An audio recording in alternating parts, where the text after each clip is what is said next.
عبد الفتاح. أنا أبدأ بتحية الشيخ أحمد بتحية الإسلام، فالسلام عليكم ورحمة الله وبركاته.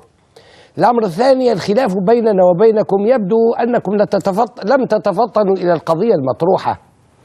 أنا لم أتحدث عن دولة الإسلام التي يعيش فيها المسلمون، ولم أبح للمسلمين في دولة الإسلام أن يستغنوا عن الشريعة أو أن يستبعدوها، وإنما انطلقت من الدولة الوطنية التي يعيش فيها مسلمون ومسيحيون، والتي تفرض علينا بعد الثورة أن نأخذ بعين الاعتبار رغبات غيرنا ممن لا يشاركنا ديننا ولا عقيدتنا. كيف نفصل الخلاف بيننا وبينهم، علما بأن من المسلمين أنفسهم من يوحدون الله ويعبدونه، من الذين لا يرضون بعض القضايا ولا يشاركون فيها ولا يختارونها، وربما يختارون الحل الأسهل بالنسبة إليهم. ما هي الطريقة في فصل الخصومة بيننا وبينهم؟ أن الذي دعوت إليه أن يتفضل علماء الشريعة اليوم بأن يأخذوا بعين الاعتبار هذا الواقع الجديد الذي لم يعد خاضعا للأحكام السلطانية التي كتبها الماوردي من قبل، ضرورة أننا لا نتحرك في دار إسلام مقابل دار كفر، وإنما نتحرك في بلد وطني فيه مشارب مختلفة. الأمر الثاني، أنت تحدثت سيدي الكريم عن كون حركة النهضة قد اختارها الشعب التونسي، وهي مطالبة بعد ذلك بأن تطبق الشريعة. أقول إن الشعب التونسي قد اختار جزء منه فقط. هذه الحركة هي وصلت إلى الحكم ب40% من الأصوات، و60% من الأصوات لم تختر هذه الحركة، وهي تنازعها حقها في أن تفرض على الناس ما لم يختاروا.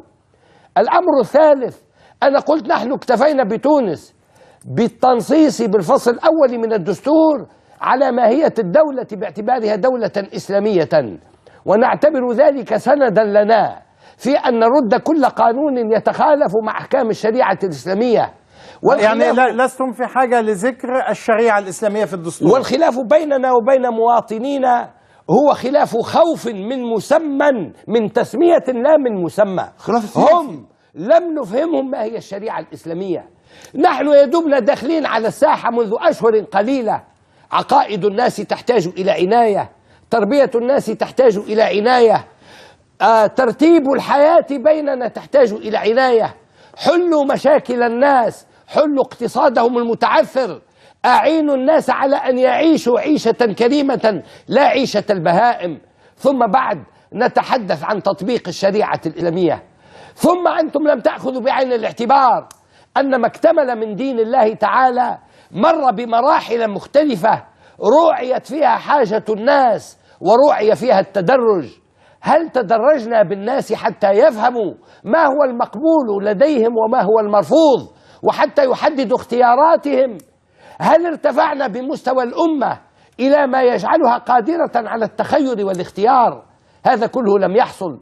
أنا في تصور يا فضيلة الشيخ الخلاف بيني وبينك، الخلاف بيني وبينك ليس في إسلام أتبناه أو إسلام تتبناه، وإنما الخلاف بيني وبينك في أن آخذ بعين الاعتبار أني خادم لوطني ولشعبي، وأني أريد أن أطعم الجائع، وأني أسكن المروع، وأني أعين الناس على أن يسلكوا طريق الكرامة لديهم، وهو الطريق التي أرادها الله تعالى لنبيه، فاختار أن يدعوهم إلى عقيدة صحيحة وإلى تضامن اجتماعي. ثم عندما قامت الدولة الإسلامية تدرج به في أحكام الشريعة في المدينة المنورة، أجل البعض وقدم البعض، وعذر البعض إذا لم يفهم، وعذر البعض إذا لم يقبل، حتى إذا أتى فترة من الزمن فقبل اكتمل الإسلام لدى الناس. فلنتدرج بالناس في فهمهم لدينهم وفي ممارسة عقيدتهم وشعائرهم.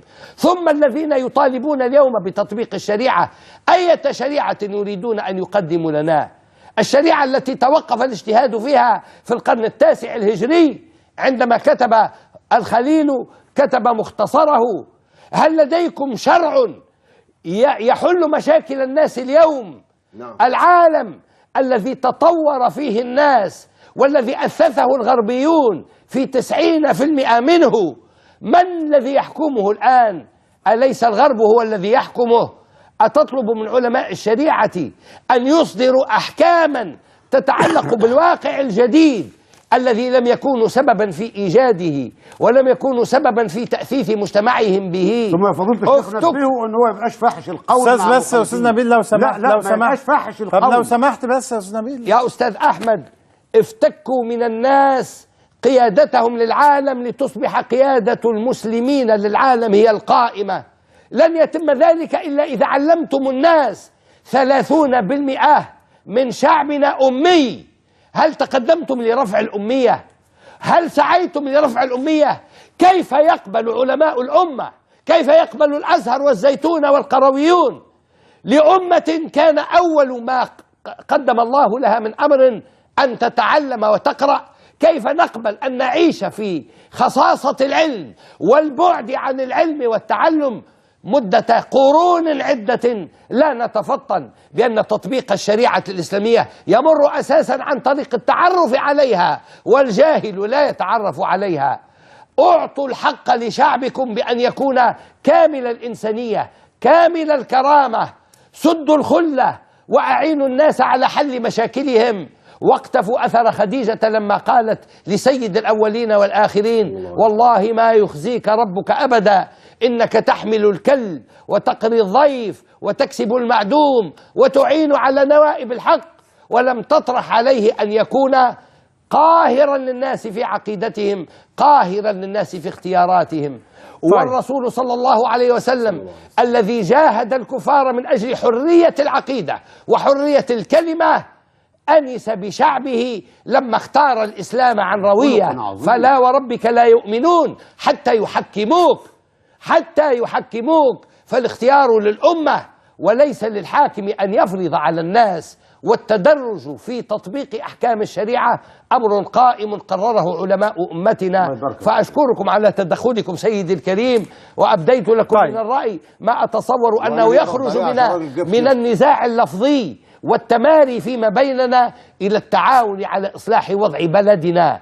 أنا تحدثت عن بلدي، أنتم في بلدكم أقباط كثيرون، كنت أستمع إلى الكثيرين منهم يدعون إلى الفرار من مصر والالتحاق بأمريكا للإقامة فيها لأنهم يخشون على حرياتهم وعلى اقتصادهم وعلى دينهم. ما جاء الإسلام ليخشاه الناس، وما جاء الإسلام ليخشاه غيرنا من الذين يتبعون دينا غير ديننا، بل جئنا لطمأنتهم بأن الإسلام سيقضي حوائجهم وأن الإسلام سيجلهم ولا يذلهم. لا تتحدثوا عن إخوانكم في الوطنية بهذا البلد الكريم باعتبارهم مواطنين من درجة ثانية، وكونهم أهل ذمة. هم مواطنون مثلكم، سعوا لأجل تحرير وطنهم مثل ما سعيتم، وبذلوا المال والنفيس في سبيل وطنهم، وهم إخوانكم في الوطنية وهم إخوانكم في التوحيد. فارعوا ذمتهم